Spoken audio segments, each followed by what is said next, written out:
Well, folks, Death Knight is indeed on the way to Hearthstone alongside the March of the Lich King expansion. If you missed my news recap earlier today, I would encourage you to go check that out to get all of the updates. Lots of crazy stuff on the way to Hearthstone. But for this video, we're going to focus in specifically on Death Knight and its hero power, its mechanics, the different sorts of ways you're going to be expected to play Death Knight. We're going to take a look at every Death Knight card that's been revealed so far, of which there have been a ton. And I've even got a few special tidbits I learned from asking Blizzard and reading some specific articles out there on Death Knight. So we're going to cover both the basics and a little bit more detail on some of the more complexities of Death Knight in this video. But let's go ahead and kick it off by running through this Death Knight deep dive article that Blizzard themselves offered up. And first and foremost, talk about the hero power Ghoul Charge. So weirdly, they didn't include the actual visual for Ghoul Charge in this article, but I've got you hooked up here with some Photoshop. It is 2 mana. It is a hero power. It reads, summon a 1/1 ghoul with charge. It dies at the end of turn. And here you can see the frail ghoul is the token that's getting summoned. And it's an undead new minion type introduced, which may matter. We don't know quite yet what exactly undead synergy is going to look like, but nonetheless, good to see. And that means, of course, with charge, it can go phase. You can use it to ping off a minion. So this is kind of like a ping with a body attached, which will be important because Death Knight has a new secondary mechanic. You can see down here underneath the mana crystals, there is a corpse tally. And when units die, it increases your corpse count, which is going to be important for enabling other cards. So your hero power serves as both a 1 damage ping that, has to obey the rules of taunt, unlike, say, a mage ping, for instance, but also can, of course, pump up your ghoul or your corpse tally, which is pretty important. So all in all, I mean, this looks like a great hero power. It has a lot of the same flexibility of ping style effects, which those have proven successful many times throughout Hearthstone's history. But with this secondary enabler, I think you're going to feel nice knowing that your hero powers aren't just going totally to waste. They're setting up your future plays via that corpse counter. So there's some synergy on top of the base utility as well. And, 99% of the time, this is a ping. Taunt minions, yes, of course, are going to be annoying here and there, but that's the same for things like druids ping as well, or demon hunters ping. The attack-based pings, if you will, already obey those rules. So it's kind of a mix of all of those different ones, and I think will serve as a mighty fine hero power. I actually thought this might be a rush minion. We talked about this exact idea, but charge makes more sense, letting you get a little bit of chip damage face if there's nothing to interact with on board. So all in all, looks like a really good hero power to work with. So let's talk a little bit more about this corpse mechanic. Whenever a friendly minion dies, the Death Knight gains a corpse. Here's the counter. Here's a little graphic. This special class-specific resource can then be used to fuel and power up some of your cards. Each friendly minion leaves a corpse behind, including minions you play, minions you summon with other cards, minions that are resummoned through returning reborn keyword, and the ghouls summoned by your hero power. Now, there is a little bit of a distinction here that's not covered. I'm told, based on reading an article from PC Gamer, they had, heads up here, wrote some detailed thoughts about Death Knight. I'm told that cards that raise minions, you'll note some cards specifically use the wording raise up to 5 corpses as risen ghouls. Apparently, these risen ghouls or any raised unit, and it will be indicated on the token, apparently those do not count as corpses. So you can't loop some of those raised cards infinitely. Otherwise, they would often just replace and replenish themselves, but apparently they don't. We'll have to get more details. Keep that in mind. So this may not exactly be true that every friendly minion does. It may be true that there are specific minions that will be indicated via text somewhere or via the token itself that they do not count as corpses. Just keep that in mind. So that was one detail I know I was a little bit surprised to read after the initial reveal. Now, moving on to the next important part for Death Knights, there is a new deck building requirement or functionality for Death Knights. Essentially, each of their cards are going to be placed into one of 3 rune types. There is Blood, these red diamond shapes. There's Frost, these blue circle shapes, and Unholy, these green square shapes. And you'll note that cards have these rune indicators on them from 1 to 3. There are also Death Knight cards with no runes, but if they have a rune, it ranges from 1 to 3. And when you're building a deck, you will set the number of runes that you want to utilize. So this is an example of a deck that has, 2 runes of blood and 1 frost rune. So in this case, if you have a card that has 2 frost runes, you can't play it. It's a restricted card. You don't have 2 frost runes in your deck. You can't play that one. If you only have one frost rune in the deck building, you can only run cards with 1 frost rune. So if you want to play a card that has, say, 3 frost runes on it, or a card that has 3 blood runes on it, you have to commit to a full blood rune build here in the deck building process. This won't cut it. So essentially, you can mix and match runes to open up new card opportunities. Some might have really specific powerful synergies or payoffs that require you to fully commit to a game plan.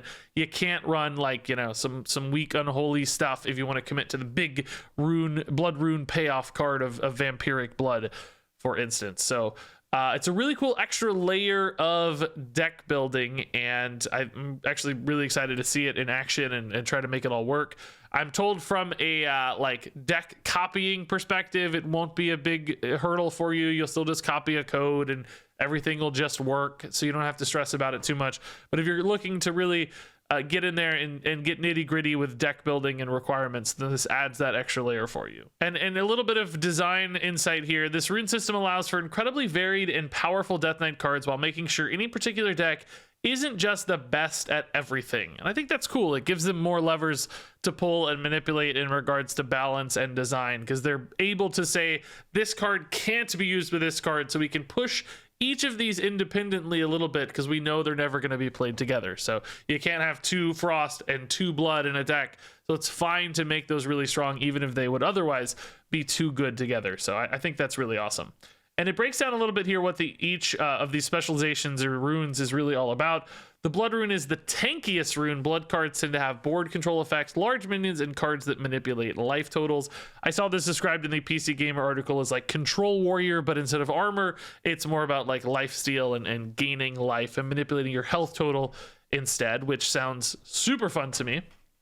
The frost rune has powerful burst potential. Frost cards tend to have lots of spell synergies with direct damage, card draw, mana manipulation, and freeze effects. That one sounds less fun to me, but nonetheless, definitely a different angle. Frost damage sounds pretty nice for some people out there. And by the way, I'm going to talk about each of these cards and more in additional detail as we move through this. For now, just take a sneak peek if you like, and we'll get into it in more detail. And then the Unholy rune has the greatest command of the undead armies. Unholy cards seem to be very good at summoning undead minions, summoning swarms of minions, and generating and spending corpses. So this is all about board swarms, throwing bodies at your opponent. Big payoffs like Lord Marrowgar look pretty awesome as well. Generally speaking, the deeper you go in a particular rune, the more you can tap into the types of things the rune specializes in. Some of Death Knight's most powerful cards require you to fully commit to one rune, but sometimes tapping into a secondary rune is a great way to cover your primary rune's weaknesses. For instance, the blood rune tends to play a few big minions and not many small ones, so you need to decide whether you want to run a very powerful triple blood card, or if you'd rather add a single unholy rune for some corpse generators. Good example there of specifically how you're going to be balancing these against one another. There are some Death Knight cards that don't have any restrictions. These are generally general purpose workhorse style cards that can go into any type of Death Knight deck. And then of course you also have neutral cards you can put in as well that won't have rune restrictions. There are actually some really nice little utilities here for when you're building your deck.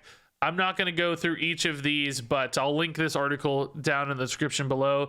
There are some hints here on how to search for specific rune style cards using the search filters in the collection manager. Some handy ways to make sure you can find like double frost or single frost or triple frost cards if you're looking for, and how to manipulate the deck builder so that this kind of all just works nicely and easily for you. Now, here is the summary of all the cards Death Knight's getting. I know some people out there were worried that Death Knight wasn't going to be able to get enough cards because it's like the 3rd expansion of the year or whatever, but Blizzard went above and beyond here, dumping a ton of Death Knight cards. There are 32 Death Knight cards being added to the Year of the Hydra core set.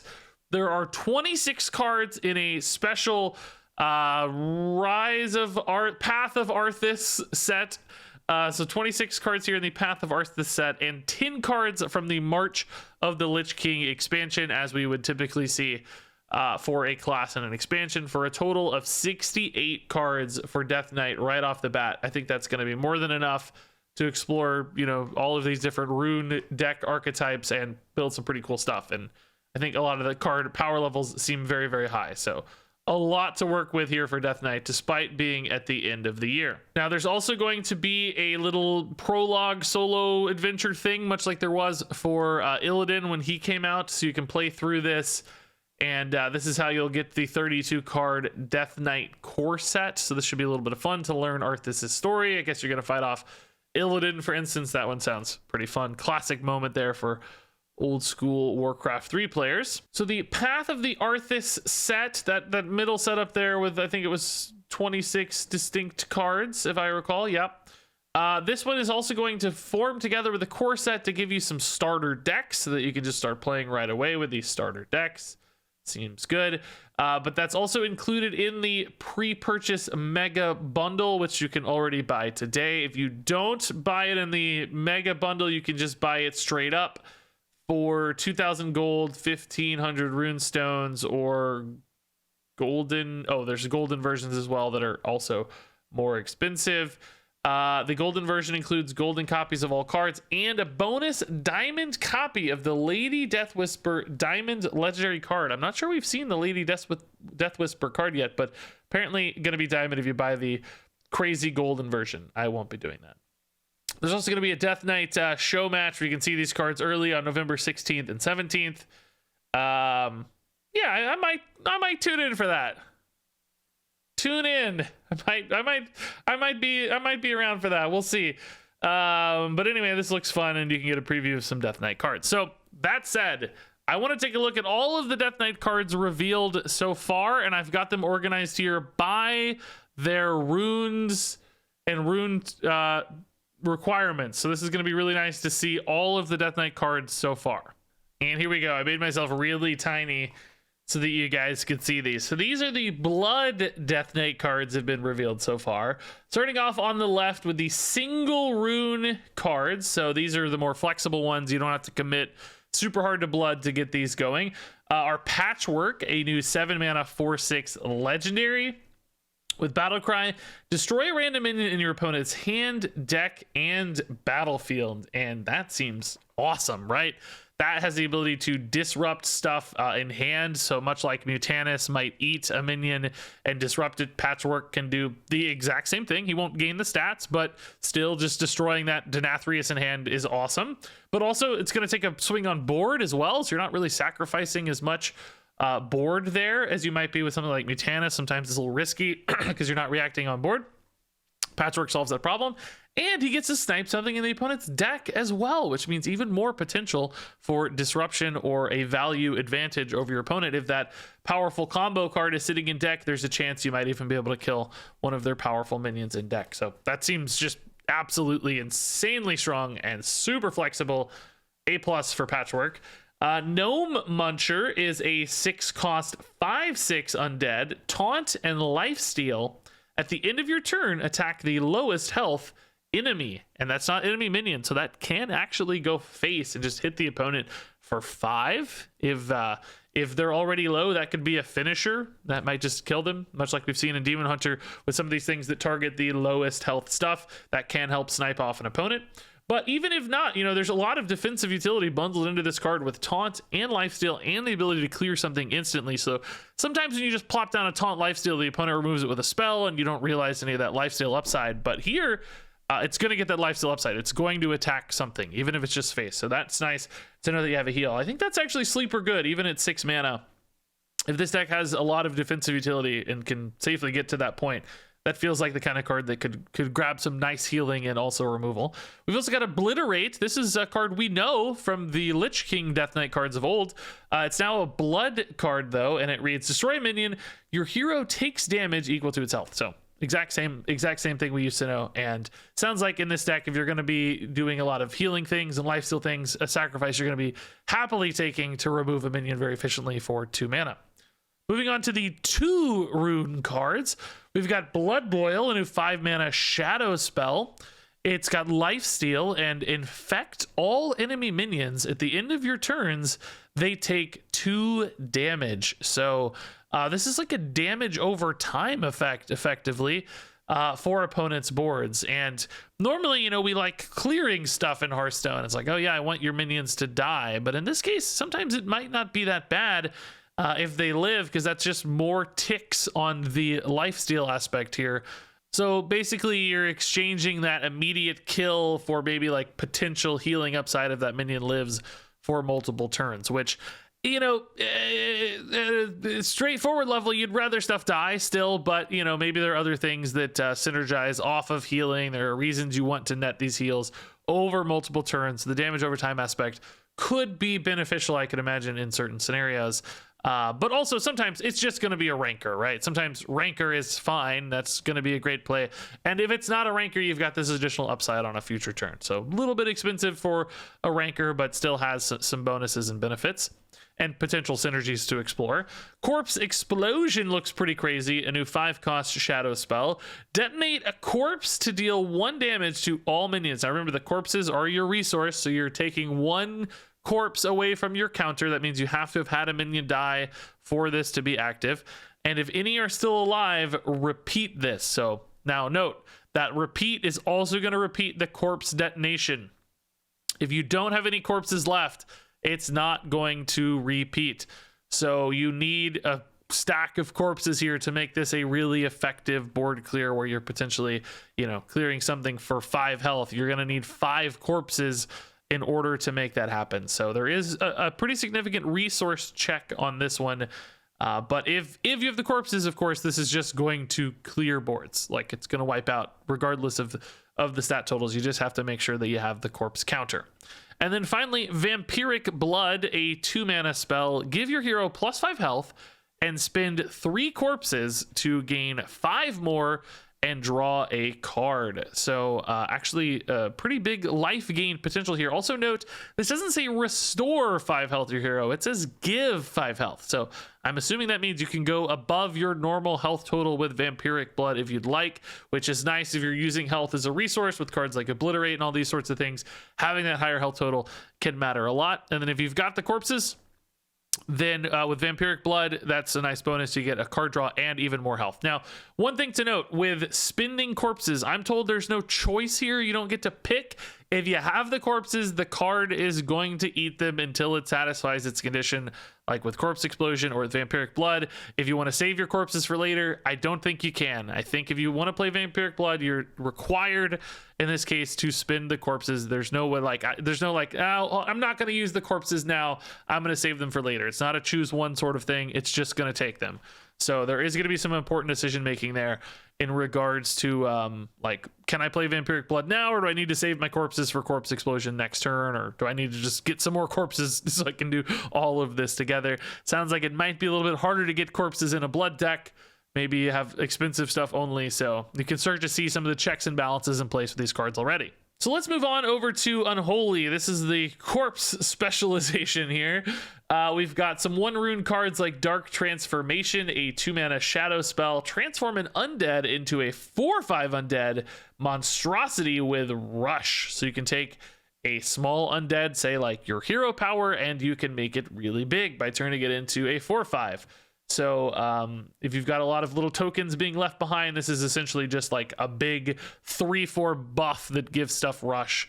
Of course, you don't need the Rush if you're using your hero power, but if you just got some reborn little garbage, this can be a nice buff that helps it take an instant trade, which that seems pretty nice. Leaving behind a threat often as well. You've got Plague Strike, a new 2-mana shadow spell. Deal 3 damage to a minion. If that kills it, summon a 2/2 zombie with Rush. So great little swing card, you know, a tiny flanking strike sort of card, if you will, but really good for early board presence, getting a body in there for your corpse counters. That all sounds great. You can basically kill 2 things with this pretty easily while still advancing your game plan. Graveyard Shift is a 3-cost spell that summons 2 1/1 zombies with Reborn. So that's basically 4 bodies, 4 corpses down the road for any corpse sort of synergies. That's just really effective way to get lots of stats in play, or at least lots of bodies, not necessarily lots of stats, but you're going to pay the benefit later, I think, on this one with cards that reward having all those corpses. Moving on to the 2 rune cards with Battlefield Necromancer. He's a 2-mana 2/3. At the end of your turn, raise a corpse as a 1/2 Risen Footman with Taunt. So this one's going to eat one of your corpses, is going to use one. And again, I'll say with cards that raise corpses, I believe the minion that has been raised will not add an additional corpse. Once it's a corpse and you bring it back, it's no longer going to feed your corpse pile. It doesn't count anymore. It only gets one go as a corpse. But nonetheless, this can be a great way to just get more bodies, because the Battlefield Necromancer is himself going to turn into a corpse. So just a little bit of presence on board here, getting an annoying little taunt next to a 2/3 and keeping the corpse chains moving with the Battlefield Necromancer. We also got Army of the Dead, a 5-mana shadow spell. Now this replaces the Army of the Dead of old, I guess, because we had Army of the Dead as a card name in the Death Knight Lich King cards, but this one's coming in to replace it. This one will raise up to 5 corpses. When I say replace it, I don't know if that means it's going to replace it in the pool of Death Knight Lich King cards. That's not what I'm saying. I just mean it's taking the name. 5-mana shadow spell, raise up to 5 corpses as 2/2 Risen Ghouls with Rush. So in this case, just getting a big old body here of tokens that can trade in. Again, these use that Risen name, so I think it's perhaps the cards that are Risen specifically that do not feed back into your corpse pile. So this does not cycle into 5 more corpses, but does give you the ability to take some trades on board with these nice cheap bodies, or just build a wide board of tokens as well. You don't have to trade necessarily. Can just be a nice board development. You know, this puts Force of Nature basically in its current state to shame. And then finally, Lord Marrowgar, the big 3 Unholy payoff card here, a 9/7 undead. Battlecry, raise all of your corpses as 1/1 Risen Ghouls with Rush. For each that can't fit, give 1 +2/+2. So it's only 1 minute that's getting the +2/+2, but still, if you have 20 corpses, you're going to raise 6 next to Lord Marrowgar, assuming an empty board, and that means 14 more +2/+2 buffs, which clearly that is a lot of stats.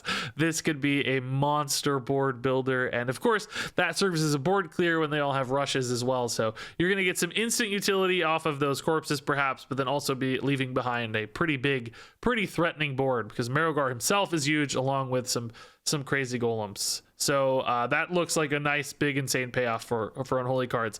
I'm very excited to play Lord Marrowgar and try this out. And then finally here we have some of the Frost cards for Death Knight. The Acolyte of Death, a 3-mana 3/4. After a friendly undead dies, draw a card. So pretty nice little card draw engine here. If you've got a lot of little tokens laying around, you might have a couple that can trade in immediately upon playing the Acolyte of Death. You've also got your hero power you could use to fuel the Acolyte of Death. Reminds us a lot of our Cult Master of old, but a little bit cheaper and much better stat line for its cost. Defrost is a new Frost spell, 2 mana, draw a card, spend 2 corpses to draw another. So if you got some corpses, this is going to be a nice 2-for-2 efficient card draw tool. And if you don't, maybe it's okay sometimes just to cycle through. Glacial Advance is a new 3-mana Frost spell, deal 4 damage, and your next spell this turn costs 2 less. Now that seems really good. Do note that can go face, so that is some big damage output. As I mentioned, Frost is about burst damage in many cases, and I can see why. So effectively 1 mana for 4 damage if you're following this up with another spell. You could use 2 Glacial Advances together to pump out some damage. That looks a little scary. Horn of Winter is a 0-mana Frost spell that will refresh 2 mana crystals. So that's pretty nice. We've had a few of these refresh mana crystal cards like this that had some like overhead or upfront costs, like mana biscuits and the overload now for lightning bloom after it got nerfed.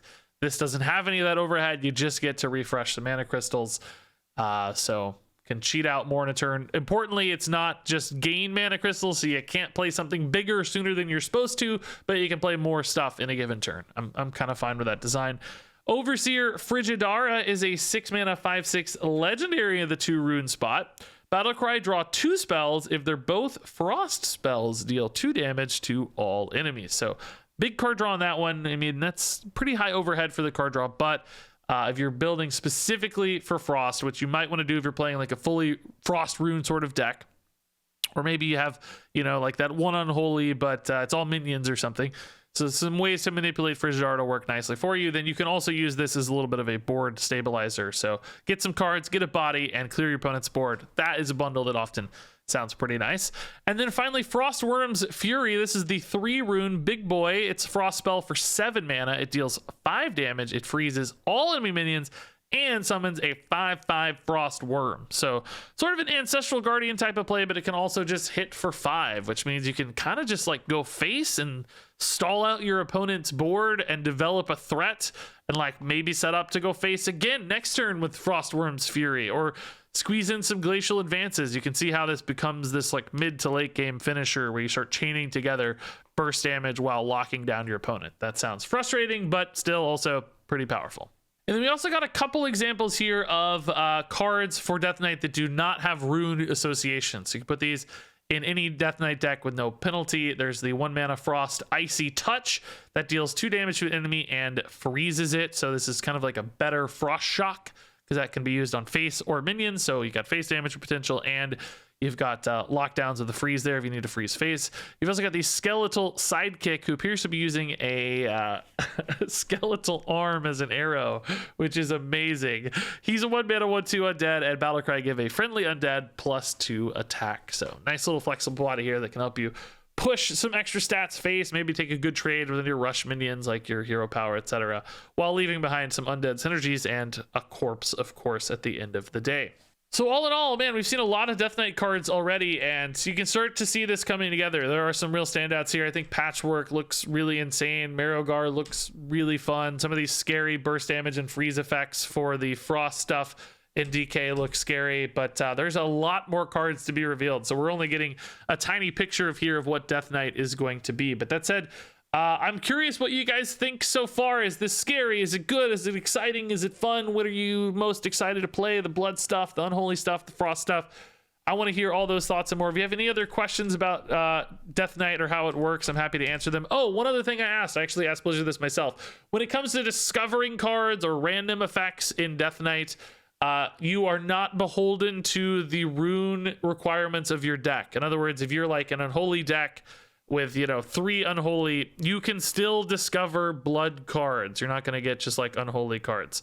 So you get random cards and stuff that fit any Death Knight, not specifically your rune association. I'm going to double check that I just read that right. Let me double check. I was told not unless specifically stated on the card. So perhaps there are some cards that could state it, but in general, you can get you know, frost rune cards even if you're a triple blood deck, was the example I was given. So a little bit of tidbit there.